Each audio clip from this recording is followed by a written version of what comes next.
마태복음 27장 11절에서 26절 말씀 함께 공부하겠습니다. 제가 먼저 공부하겠습니다. 예수께서 총독 앞에 서시니 총독이 예수께 물었다. 당신이 유대인의 왕이요. 그러나 예수께서는 당신이 그렇게 말하고 있어 하고 말씀하셨다.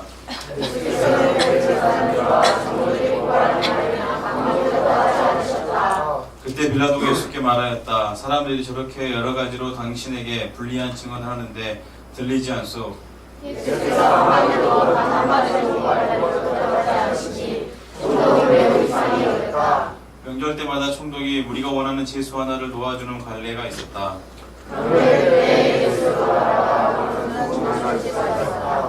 우리가 모였을 때 빌라도가 그들에게 말하였다. 여러분은 내가 누구를 놓아주기를 바라오? 바라바요 그리스도라고 하는 예수요.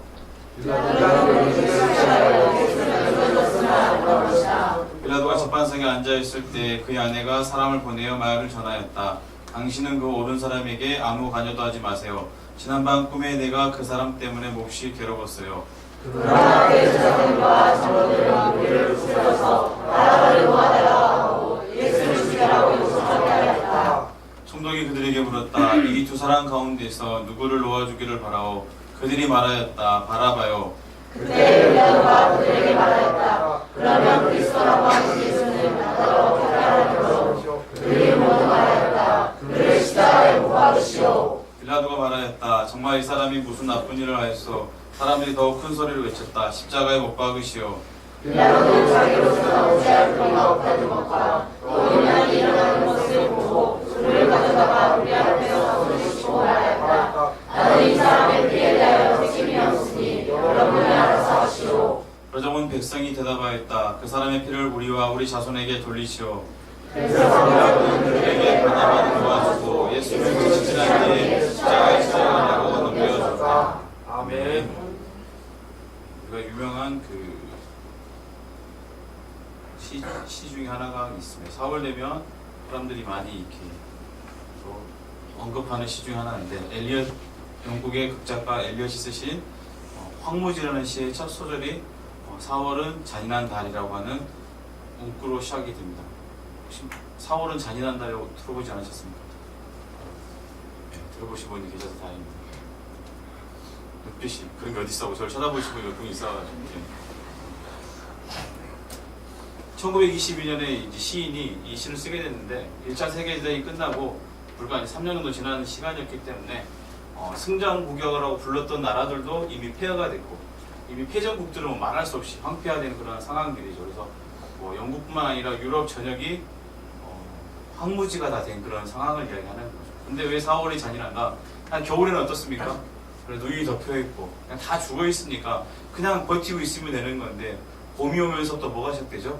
무언가를 시작해야 된다는 거죠. 무언가를 시작할 힘이 하나도 없어요. 의욕이 다 사라졌는데 봄이 와서 무언가를 해야 되는 그런 뭐랄까요? 할 수밖에 없는 삶의 현장이 너무 처절하니까 이제 봄은 4월은 잔인하다라고 시인이 고백을 합니다.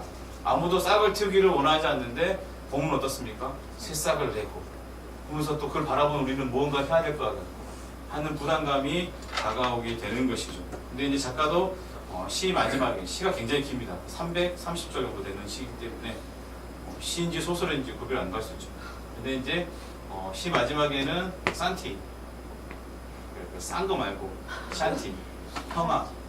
이 땅을 황무지를 다시 바꿀 수 있는 것은 평화라고 이제 그가 이야기하는 것으로 끝이 나죠.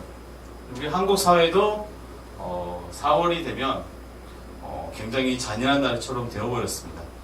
우리가 4월 16일이 세월호 일이 있었죠. 그리고 4월 19일은 4월 19일.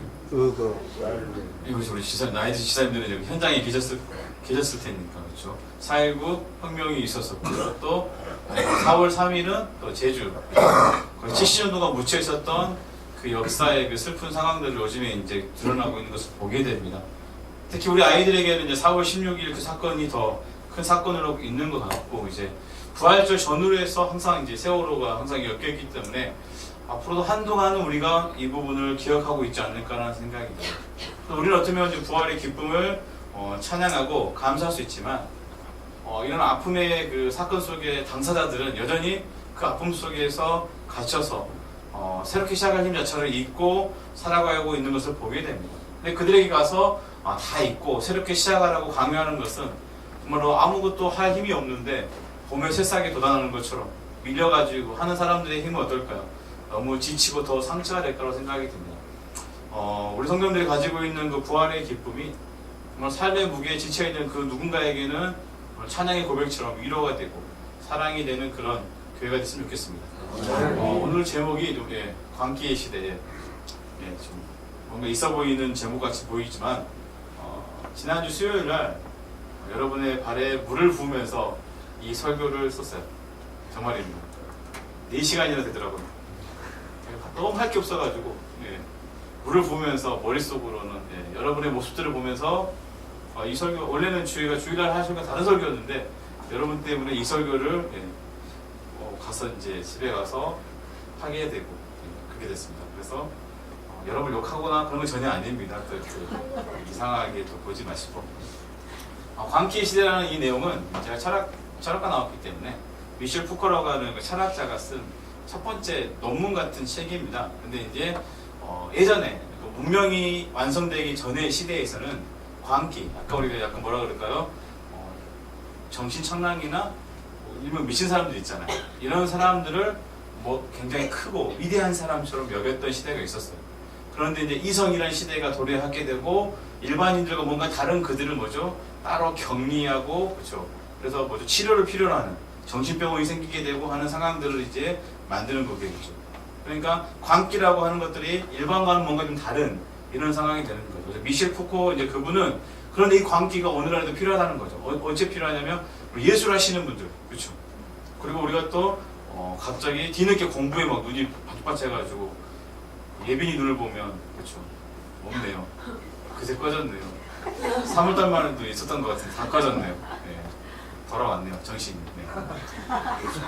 그런 것처럼 뭔가 미치는 상황들 있잖아요. 뭔가 몰입하는 상황들을 이제 필요로 하는 예술적인 부분을 이야기하는데 제가 보기에는 이런 광기라는 게 비단 치료받아야 되는 어떤 대상에만 국한되는 것이 아니라 우리 개개인에게도 있지 않을까라는 생각이 들었습니다. 왜냐하면 우리 인류사를 보시면 1차 세계대전은 어떻게 시작됩니까? 세르비아의 청년이 총을 한번 빵 쐈는데 그게 이제 어마어마한 전쟁으로 이어지게 되고 오늘도 설교 준비하면서 한번 찾아봤는데 승전국, 패전국 총 병사들 사망하고 실종당하고 다치고 했던 병사들의 수가 3,988만 명이에요. 놀라지도 않습니다. 그렇게 많은 사람들이 죽거나 다쳤던 그런 전쟁이죠. 어마어마한 거죠. 우리 아시다시피 민간인들의 희생은 거기에 들어가 있지 않기 때문에 대한민국 전체 인구보다 많은 숫자가 그 전쟁 기간에 죽게 됐다는 것이죠. 그러니까 이거는 인간이라는 게 평범한 사람들이 일으킨 전쟁이지만 광기가 아니면 이루어지지 않는 그런 상황인 겁니다. 이렇게 피해가 커진 거는 당시에 이제 폭탄이나 미사일이나 이런 무기들도 발달했지만 각기 나라마다 서로 자기 나라가 지면 안 되기 때문에 열광적으로 청년들이 군대에 가서 지원하게 되고 나라를 위해서 목숨을 바치는 그런 광기의 시대가 분명히 있었습니다. 근데 우리 멀리 가지 않더라도 우리 대한민국의 근대사만 봐도 여전히 광기는 있었고 지금도 있는 것 같다는 생각이 듭니다. 그런데 우리 인간의 욕망이나 이런 광기가 성경에도 여지없이 기록되고 있습니다. 교회에서 이제 신앙생활을 열심히 시작하는 한 집사님이 계시는데 그분이 이런 이야기를 하더라고요. 예전에 성경이 믿어지지 않았는데 믿음이 생기고 성경을 읽으면서 성경이 정말로 진실이겠구나 싶은 원인 중에 하나가 뭐냐면 재미난 변증이죠. 그분의 입장입니다. 되게 경전이잖아요. 성경이 경전이잖아요. 그렇다면 그 하나님의 백성에 대한 좋은 이야기들, 그렇죠? 하나님의 멋진 이야기들 이런 걸로만 다 채워놓을 줄 알았는데 막상 읽어보니까 어떻습니까? 하나님 백성들의 아주 초라하고 추악한 모습들을 다 적어놨거든요. 그러니까 누군가에게 뭔가를 전하고 싶으면 좋은 것을 기록하고 싶은데 이렇게 부끄러운 것까지 다 기록되어 있다라면 이것은 진실에 가깝지 않을까 자기는 생각한다라고 이야기하는데 참 멋진 고백이라고 제가 격려해주고 좀 더 읽어보면 나중에는 부인할 수 없는 자기 개개인의 정말 은혜가 있을 거라고 제가 격려했던 적이 있습니다. 근데 이번 주일은 무슨 주일이었습니까? 부활 주일이죠. 지난 주일은 무슨 주일이었죠? 종교주의예요. 종교주일. 지키십니까? 새로운 교회는 뭐 이런 거 기존에 있는 거 안 하고 하는 교회인 줄 알았는데 되게 종료주일에 세례를 주거든요. 네, 그때 성찬을 하고 부활절을 하시길래 좀 의아하다. 우리 교단의 그 헌법과 위배되는 교회구나라는 생각을 잠깐 해보면서 잠깐 했었습니다. 여러분은 뭐 기뻐할 수 있는데 누군가 이렇게 의심할 수 있는 상황이 될 수 있다는 걸 늘 기억하면서 우리가 신앙생활을 해야 됩니다. 왜냐하면 우리가 이제 종료주일을 말씀드린 건 뭐냐면 왜 종료주일인지는 아시죠? 말씀해 보세요. 아는 척하지 마시고 말씀해 보십시오. 이렇게 하는데 아는 척하는 것 같은데 눈은 전혀 모르는 눈이에요. 지금 불안해하고 있어. 왜 종료주일이죠? 종료나무 가지. 예수님. 예루살렘. 뭔 말이야? 한국말을 해. 한국말. 무슨 단어 맞추기도 아니고 스무국인 줄 알았습니다. 종려나무 가지. 예수님. 예루살렘. 네. 조립하면은 이야기가 되긴 됩니다. 그렇죠? 네, 맞습니다. 예수님께서 예루살렘 입성하실 때 많은 백성들이 환호하고 즐거워했던 그 사건, 종려나무 가지를 흔들었기 때문에 그 상황들을 이야기를 하고 있는 것이죠. 그렇다면 우리 한번 생각해 봤으면 좋겠습니다.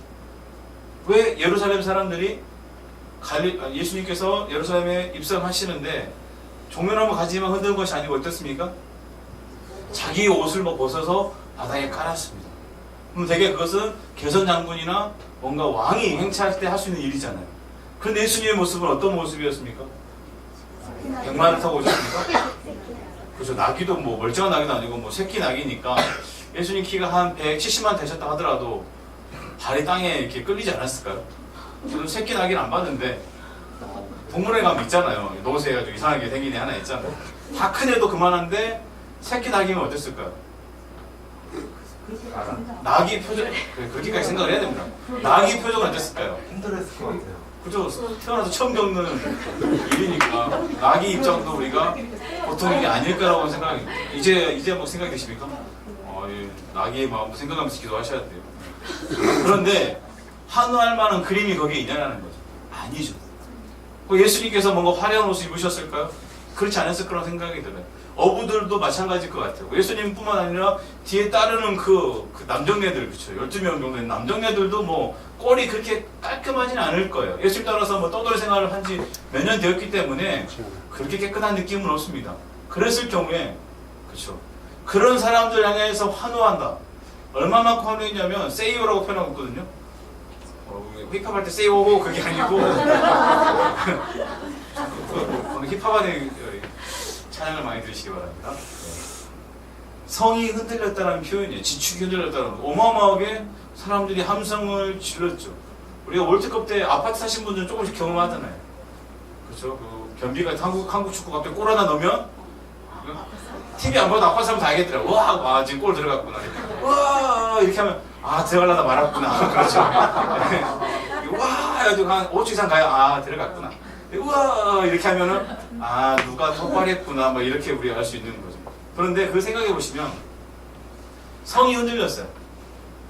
근데 그 상황들 우리가 멀리서 카메라로 본다고 생각하면 어떻습니까? 이해가 되는 상황입니까? 절대 이해가 되지 않는 상황이죠. 근데 예루살렘에는 종려나무가 없습니다. 거의 없어요. 아예 없다고 보셔도 돼요. 그럼 이 종려나무는 어디서 왔을까요? 여리고성의 별명이 종려나무 성읍이에요. 거기 약간 그늘지, 그렇죠. 그래야 종려나무들이 많이 자라니까. 그럼 약 25km, 30km 떨어질 때부터 누가 함께 했습니까? 그 사람들이 거기서부터 나무를 꺾고 흔들면서 뭐 한 거죠? 예수님을 따라오고 그 행렬들이 점점 거대해지면서 성에 딱 이르렀을 때는 어땠을까요? 어마어마한 규모가 되었을까 하는 생각이 돼요. 그러니까 성이 소동했죠. 예루살렘에서도 이게 뭔 일인가 싶을 정도로 수많은 사람들이 예수님과 함께 몰려오는 이 상황들을 생각해 보면 굉장한 사건이라고 볼 수 있어요. 그렇다면 이 사람들은 무엇 때문에 똥을 쳐다보지 마. 너 얼굴만 보면 요즘에 너무 행복해. 재밌지 않고 행복해. 이들이 무엇 때문에 이렇게 환호하고 외쳤을까 하고 생각해 봤으면 좋겠습니다. 왜 그랬을까요? 이제 예수라는 소문으로 듣던 그 청년이 예루살렘에 입성합니다. 근데 분위기가 어때요? 사람들이 점점 오니까 예루살렘을 다가갈수록 뭐지 하는데 뭐 우르르 몰려가니까 뭐 무슨 생각을 했을까요? 모든 사람들은 이제 예수님이 우리의 메시아인데 이분이 오병이어 이적도 했었고, 그렇죠? 어마어마한 일을 하신 분인데 이제 예루살렘 올라가면 뭐합니까? 다윗의 나라를 다시 이루실 부분이야. 우리 이분만 따라가면 하면서 열정적으로 따라왔습니다. 아니야 다를까 예수님께서 오시자마자 뭐합니까? 성전에서, 그렇죠? 장사하는 모든 사람들을 쫓아내고 성전을 정하는 것을 보게 되는 거죠. 이런 모든 것을 봤을 때 유대인들이 이제는 뭔가가 일어날 것이라는 기대를 분명히 했을 것 같아요. 근데 우리가 아시다시피 그게 주일이라면, 그렇죠? 예수님이 언제 목에 못 박히십니까? 네? 이렇게 하지 마시고 목요일이다. 목요일 하고 싶은 사람 분명히 있으셨는데 금요일이라고 생각하십니까? 우리는 이제 금요일로 기억 지키죠. 금요일입니다. 그렇다면 주일, 월, 화, 수, 5일 정도 시간. 근데 예수님이 뭐 재판 받으시는 거 하면 목요일부터 분위기가 좋지 않았잖아요. 수요일 한 저녁 무렵부터 이미 분위기는 안 좋았을 거라고 생각이 되면 이런 열광적인 분위기가 한 3, 4일 만에 완전히 바뀌어버리는 거죠. 왜 이랬을까요? 그것도 생각 안 해보셨죠? 낙 입장도 생각 안 했는데 예수 입장, 그분들 입장 생각 안 해보셨을 것 같아서 바로 말씀을 드릴게요. 성전을 정화하고 무언가를 기대했는데 예수님께서 예루살렘 성전에 입성하시고 성전을 정화하시고 어디로 가십니까? 나사로가 살고 있는 그 예루살렘에서 가까운 마을이 베다니로 내려가서 쉬시거든요. 베다니로 가십니다. 그래도 뭔가 있겠지 하고 기대를 했는데 그죠? 며칠 후에 뭐가 됩니까? 신성모독이라는 그 제명으로 재판에 넘겨지고, 그렇죠? 어느 날 봤더니 뭐죠? 묶여있는 그 예수님을 봤었을 때 자괴감이 되지 않을까? 내가 이러려고 그 주일날 그렇게 종려나무 가지를 그 더운 날 들고 흔들었을까 하는 그 자괴감이 안 들어올까요? 분명히 배신감이 올 수 있을 것 같아요. 우리가 기대했던 메시아라고 생각했던 저 갈릴리 시골 청년이 알고 봤더니 아무것도 아니었네 하는 배신감 때문에 오늘 말씀처럼 십자가 못 박아도 되겠다 하는 생각이 들 수도 있겠고, 한편으로는 뭘까요?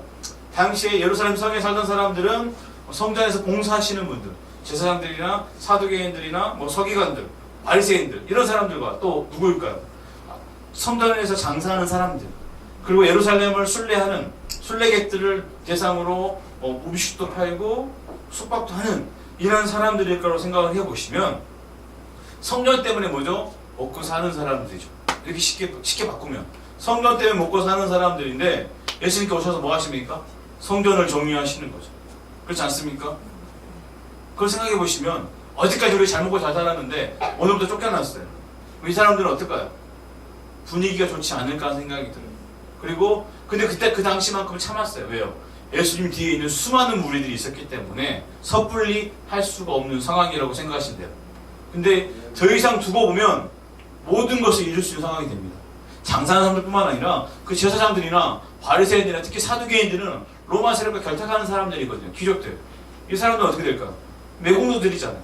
예수님이 왕이 되신다면 완전히 뒤집힌 상황이 되기 때문에 무언가를 해야 되는 상황이 될 수 있을 것 같아요. 그래서 뭐죠? 철저하게 단합해서 뒤에 아까 우리가 또 세 번역 성경을 읽어보니까 어떻습니까? 제사장들이 그들을 구슬려서, 그렇죠? 백성들을 계속 야 이러다 우리 쫓겨난다, 우리 다 죽는다 이렇게 된 상황들을 만들면서 뭐죠? 예수님을 십자가에 못 박게 하는 상황들을 보게 되는 거죠. 예수님을 향해서 종려가지를 흔든 사람들도, 예수님을 향해서 십자가에 못 박거나 하는 사람들도 결과적으로 뭡니까? 자기의 욕망을 실현하거나 자기 현재적인 어떠한 권리를, 기득권을 지키기 위해서 외쳤던 사람들이라고 분명히 볼 수가 있는 거죠. 그나마 빌라도는 좀 낫죠. 빌라도는 거기에 전혀 관계되지 않은 제3의 인물이기 때문에 좀 낫죠. 왜냐하면 예수님께 잡혀오신 것을 보고 신문하지만 흠이 있습니까? 없습니까? 흠이 없어요. 변명을 해야 되고 매를 맞아도 아무 말도 하지 않으니까 기이하게 여겼다라고 말하고 있거든요. 결국 마지막 방법은 자기가 예수님을 풀어내주고 싶었지만 분위기가 그럴 수 없으니까 마지막으로 뭐죠? 이제 예수님을 풀어줄 명목으로, 그렇죠? 6월절, 그렇죠? 하나의 의식을 치르지 않았나 생각이 듭니다. 바나바와 1대1로 해가지고, 그렇죠? 공개 투표를 해가지고 한 명을 풀어주고 싶었는데 이것도 실패한 상황을 분명히 보게 되죠. 결국 빌라도는 이제 한편으로는 그럼에도 불구하고 오늘 아내의 부탁도 있었고 자기가 봐도 뭔가 죄가 없고 자신이 봤을 때는 저 시기심으로 예수님을 좀 죽이려고 하는 거기 때문에 맞고 싶은 마음이 있었던 것 같아요. 그렇지만 자기가 어쩌고 할 수 없으니까 이 죄이죠. 예수님을 따르는 사람들이 분명히 있을 것 같아요. 예수님을 죽인다 그러면 예수님을 따르는 사람한테 해를 당할 수 있고, 예수님을 죽이지 않겠다 그러면 지금 이 사람들의 광기를 막을 수 없고 손을 씻는 거죠. 이의제이죠. 오랑캐로 오랑캐를 물리치는 것처럼 너희들끼리 알아서 해. 나 몰라. 나는 아무 상관이 없어. 하고 빠집니다. 뭐 손을 씻는 행위는 율법에서 있는 행위이기 때문에, 법적인 행위이기 때문에 충분히 뭐 좋은 모습일 수 있지만, 이제 결과적으로는 어떻습니까? 20년 동안 뭐 하죠? 사도신경을 하시죠? 언제 하십니까? 미샤 하십니까? 안 하신 줄 알았어요. 저 수요일 때는 안 해서. 네. 맞습니다. 그 사도신경 하면 누가 나옵니까? 근데 빌라도에게 빌라도 손 씻었는데, 이름 우리는 외국 사람들 중에 가장 유명한 사람 본디오 빌라도 이름하고 성도 다 알죠. 그렇죠? 베드로 성 아십니까? 모르잖아요. 근데 그냥 본디오 빌라도라고 그냥 성까지 다 그냥 꿰가지고 그냥 주일만 되면, 아니죠, 예배 시간만 되면 그냥 전 세계에서 그냥 수억 명의 인구들이 그냥 20년 동안 욕을 먹고 있습니다. 엄청 오래 살았어야 되는데 굉장히 빨리 돌아가셨어요. 또 우리 한번 또 생각해 보겠습니다. 뭐 이제 제가 예를 던지는 건데, 성경에 기록되어 있지 않지만 혹시 바리새인들이나 사두개인들이나 제사장들이 예수님께서 사역을 시작하시고 요한이 죽고 자기들의 시대가 올 줄 알았는데 예수님이 이제 그 모든 분위기를 다 가져갔잖아요. 그래서 우리가 사복음서 보시면 예수님이 가는 곳마다 다니면서 뭐죠? 시비를 걸고, 그쵸, 논쟁을 하고 어떻게 하면 넘어뜨릴까 온갖 궁리하는 그 사람들이 예수님에 대해서 조사해보질 않았을까요? 분명히 조사해봤을 겁니다. 누구의 자손인지 이미 다 알고 있을 거예요. 예수님에 대해서 많이 조사를 했을 거예요. 그걸 직접 논쟁을 벌이는데 예수님이 대체하시는 모습이나, 심지어는 뭐 병을 고치거나 사람이 살아나는 모든 것까지 자기들 눈으로 보았기 때문에, 요한복음 11장에 보면 나사로가 살아나거든요. 이때 백성들이 그때 이미 바리새인들이 이젠 죽여야 되겠다, 안 되겠다 할 정도. 이 사람은 이제 뭐 우리가 감당할 수 없는 사람이기 때문에 그럴 정도로 예수님에 대해서 많은 것을 알았을 것 같아요. 바울만큼이나 똑똑한 구약학자들이 있었을 거 아닙니까? 예수님의 사역을 보면 메시아라고 인정하고 싶진 않지만 그래도 선지자 이상은 되겠다라는 예상을 할 수 있는 거잖아요. 그럼에도 불구하고 그들은 끝까지 뭐죠? 예수님을 경계하죠. 왜요? 하나님이 보내신 사람이라면 우리가 뭔가 함께 하기를 원하는데 함께 해주십니까? 아니죠. 항상 욕먹고, 그죠? 항상 예수님에게 정죄를 당하는 그들 입장에서는 예수님이 믿고 경계할 수밖에 없는 상황이죠. 예수님을 이대로 두다가는 자신의 두려운 종교적인 기득권이나 권력도 다 사라지게 돼요. 그걸 생각해보니까 어떻습니까? 두려움과 분노가 함께 찾아오죠. 그런 인간의 관계는 어떻습니까? 신의 아들이 할지라도 죽일 수 있는 게 바로 인간인 거죠. 자신의 정치 야욕으로 가로저는 스승을 팔았지만, 그렇죠? 또 두려움 때문에 재판받는 예수님을 3번 부인했던 베드로나, 또 베드로는 그나마 낫잖아요. 따라가러 갔지만 나머지 제자들은 이미 다 도망갔잖아요. 요한 빼고, 요한은 뭐 십자가까지 따라갔으니까. 이 사람들을 생각해 보면 덫이 개치일 뿐이지 모두 다 자기의 두려움이나, 그렇죠, 자기의 욕망 때문에 모든 일을 하는 것을 보게 됩니다. 제가 좀 길게 설명했지만 많은 사건들이 불과 4일 만에 일어났던 인간의 광기와 욕망이 충돌하는 그런 시간이었습니다. 그런 시간임에도 불구하고, 그렇죠, 그 두려움의 시간을 예수님께서는 뭐죠? 아무렇지도 않고 초연하게 하나님이 주신 사명을 완수하시고 십자가에 죽으시고 성경의 말씀대로 살아나신 걸로 분명히 알 수 있습니다. 한 가지 질문 드리고 보겠습니다.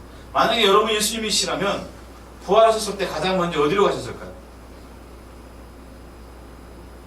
그래도 안 생각 안 해보셨죠? 어떻게 내가 예수님이라 생각할 수 있다, 부정하게 이렇게 생각하시잖아요. 그렇지 않습니까? 제가 여러분 발에 물 부었잖아요. 7년 전 하는데 여전히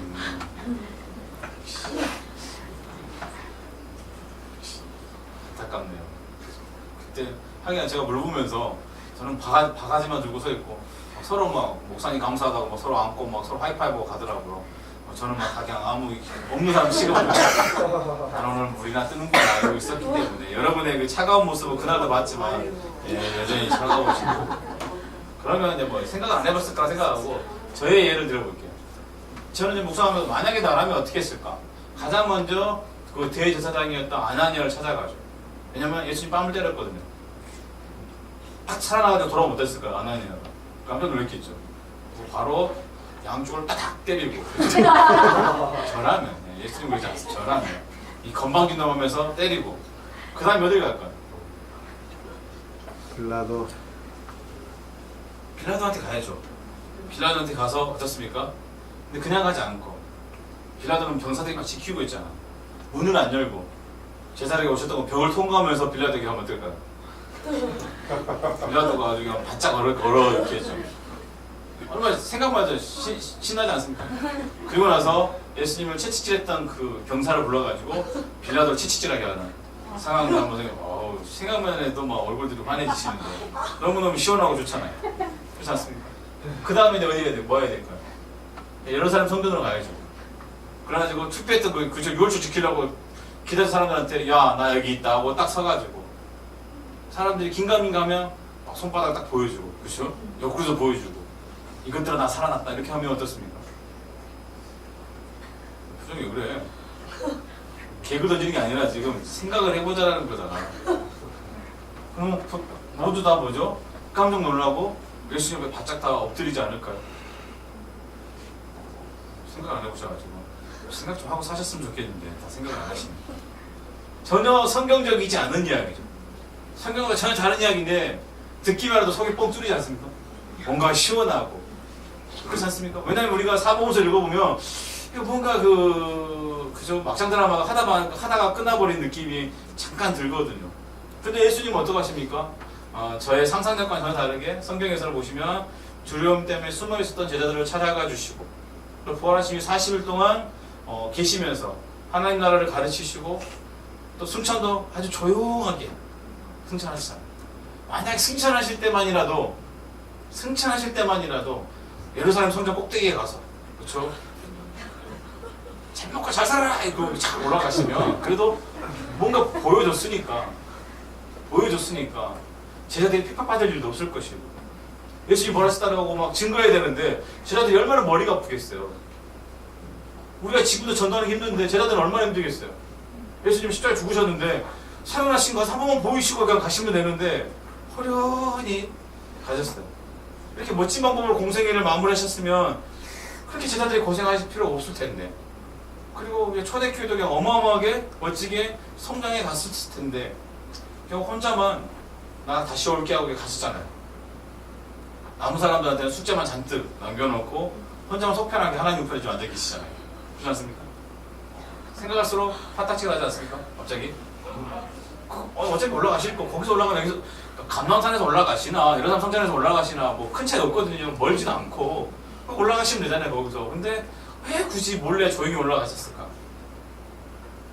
아까 그냥 빌라도 아나니아 뺨 땐다니까 다들 행복해하셨잖아요. 그런데 성경을 보면 이런 답답함을 해답이라고 표현은 넣지만 그럴 수 있겠다라고 이제 해답같이 보이는 영화가 하나 뭐냐면 우리 슈퍼맨이 나온 영화가 있습니다. 맨 오브 스틸이라고 보신 분 혹시 있으시면 생각을 해보시면 좀 몇 년 됐기 때문에 슈퍼맨이 자기의 능력을 감추면서 살아요. 심지어는 양아버지죠. 자기를 입양해서 키운 그 아버지가 죽는 현장에서도 아버지가 굉장히 멋있는 분이죠. 아버지를 구하고 싶었지만 아버지가 딱 손을 봤거든요. 구하지 마라고. 그래서 자기 아버지가 그냥 죽어요. 왜냐면 능력을 발휘하는 순간 이 아이는 세상 사람들이 두려워하는 아이가 되는 거죠. 사람들이 왜 광기를 일으킵니까? 우리 아시다시피 왜 북한의 핵이 그렇게 날립니까? 우리 아시다시피 정작 그 핵 옆에 사는 우리는 김정은 씨가 씨라고 해야 되나? 공식이 아니기 씨라고 하겠습니다. 저보다 한참 어린데 김정은 씨가 핵을 터뜨리지 않을 걸 알고 계시잖아요. 모르십니까? 저는 안 터뜨릴 것 같아요. 아마 자기가 죽게 되면 터뜨릴지 모르겠지만 그렇게 되지 않기까지는 안 터뜨릴 것 같아요. 그럼에도 불구하고 왜 이 난리일까요? 그것을 컨트롤할 수 없기 때문에 통제력을 갖고 싶어서 뭐죠? 계속 관리하는 겁니다.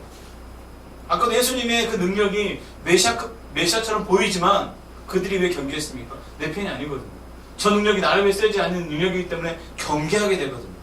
그러면서 뭐죠? 그걸 경계할 수 없으니까 힘을 모아서 신의 아들이라고 할지라도 죽이잖아요. 그게 사람들의 관계라면 오늘 슈퍼맨에서도 마찬가지. 그 능력을 보이잖아요. 근데 처음에 볼 때는 그 모습이 너무 멋있게 보여요. 근데 나중에는 외계인이 오셔가지고 그렇죠? 자기 나라 행성 사람이 와가지고 막 서로 싸우잖아요. 정말 슈퍼맨하고 외계인이 싸우는데 슈퍼맨 한 대 맞아가지고 휙 날아가면 빌딩이 하나 무너지고, 또 슈퍼맨이 화가 나가지고 그 사람을 때리면 또 쭉 하면 빌딩이 두 개 무너지고. 그러니까 정말 뭐 능력이 어마어마한 사람들이 싸우니까 영화상으로, 그러니까 그게 맞지만 그걸 보고 있는데 굉장히 불편하고 재미가 없는 거예요. 오히려 슈퍼맨이 자기의 능력을 자제하고 참아낼 때 굉장히 고급지 보이고 멋있었는데, 배트맨은 이제 당위성은 있죠. 인류를 구하기 위해 싸우는데 뉴욕이 쑥대밭이 되는 상황들을 우리가 보게 되는 거예요. 그걸 생각해 보면서 어떤 생각이 들었냐면, 사람들이 어떤 존재나 어떤 상황을 통제하지 못하면 두렵고 불안해지잖아요. 우리가 아이들이 잠깐 엄마 놀러 갔다 올게 했는데 8시까지 와야 되는데 10시까지도 안 오고 연락이 안 된다. 어떻습니까? 우리 어떻습니까? 불안해지기 시작하고 초조해지잖아요. 그렇지 않습니까? 왜요? 내가 그 상황을 통제할 수 없는 상황이기 때문에. 이게 이 사람에게 들어오는 불안함과 두려움이라고 볼 수 있죠. 본질적으로 하나님을 떠난 인간들이 왜 권력과 이 돈에 집착하는가? 권력이나 돈은 어떻습니까? 인생을 통제할 수 없지만 어느 하나의 힘을 가지고 있어요. 그렇죠? 상황을 만들어가고 바꿀 수 있는 그런 힘들이 있기 때문에 거기에 집착하는 거죠. 그런데 그 불안감이 해소되면, 그 불안감이 해소된다는 것은 사라지지 않아요. 아예 불안감이 누군가에게로 전가시키는 거죠.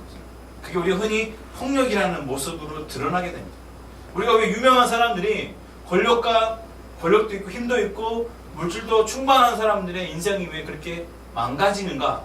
그 이유는 딱 하나예요. 하나님이 없는 그 인간적인 본래적인 불안감을 다른 곳으로 해소하고 대체하는 순간 그 사람은 뭐가 됩니까? 굉장히 폭력적인 사람이 되죠. 저 사람이 성공하더니 변했어. 왜 인간이 변할까요? 자기가 사람을 만들어서? 아니요. 인간이 본질적으로 그러한 인간이기 때문에 그렇습니다. 만약 부활하신 예수님이 아까 우리가 상상했던 것처럼 가서 아나니아 뺨을 때리고 빌라도를 채찍으로 때리고, 그렇죠? 예루살렘 선거를 하고 내가 왕이다라고 선포하는 순간 로마 제국과 뭐 해야 될까?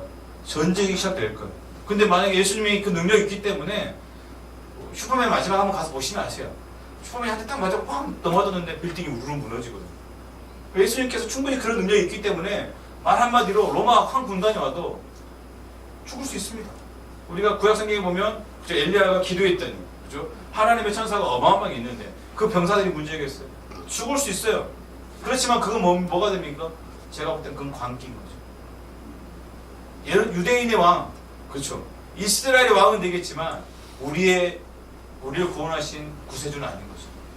그 생각이 딱 들기 시작한 거죠.